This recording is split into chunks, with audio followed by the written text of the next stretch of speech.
خواتین کے حقوق کی آپ بات کرتے ہیں تو کیا حجاب جو ہے ایک خاتون کی حق تلفی میں شامل کرتے ہیں آپ؟ تو اگر کوئی خاتون اپنی شناخت اسی میں رکھنا چاہے تو آپ کو کیا مسئلہ ہے اس میں؟ آپ پھر کیوں کہہ رہے ہیں کہ میں اس کو اچھا نہیں سمجھتا؟ میں یہ کہہ رہا ہوں نا، لیکن آپ نے کھلے الفاظ میں کہہ دیا نا کہ نہیں آپ سے اچھا۔ کہا نا کہ دو چیزیں، آپ موسیقی جیسی نعمت اور موسیقی جیسی خوبصورتی کو اور موسیقی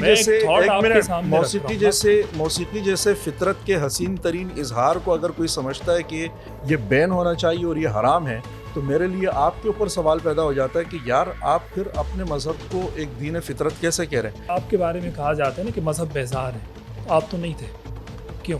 شخص اگر جو ہے وہ مذہب بیزار ہے تو اس میں پرابلم کیا ہے؟ ابھی ہم اس پہ بات کریں گے تو میرا خیال ہے کہ وہ آپ کے لیے جو ہے وہ نشر کرنا ہی تھوڑا مشکل ہو جائے گا۔ مائک حرام تھا، مائک کو پھر حلال کس نے کیا؟ مائک کو حلال جو ہے وہ علماء اکرام نے نہیں کیا، یہ سماج کے اپنے جبر نے کیا۔ آپ یوٹیوب ابھی کھولیں، سب سے ٹاپ پہ ٹرینڈ کرتے ہوئے آپ کو وہی علماء اکرام نظر آئیں گے جن کی زبان میں مسائل ہیں، جن کی کمیونیکیشن سکلز ٹھیک نہیں ہیں، جن کا بات کرنے کا طریقہ شائستہ نہیں ہے، جو فتوے لگا رہے ہوں گے، جو کسی کو جج کر رہے ہوں گے۔ اس کا مطلب تو یہ کہ آپ کو تو مسئلہ اسلام سے ہے، مسلمانوں سے، اس مذہب سے۔ آپ لوگ تو برابری کے بھی قائل ہیں نا، مساوات کے بھی تو قائل ہیں۔ وہاں 10 آرٹیکل، یہاں 1 آرٹیکل، یہ زیادتی نہیں ہے؟ کوئی ملک اگر وہ فیصلے نافذ کرتا ہے تو وہ مسجد کے لیے فیصلے نہیں کرے گا۔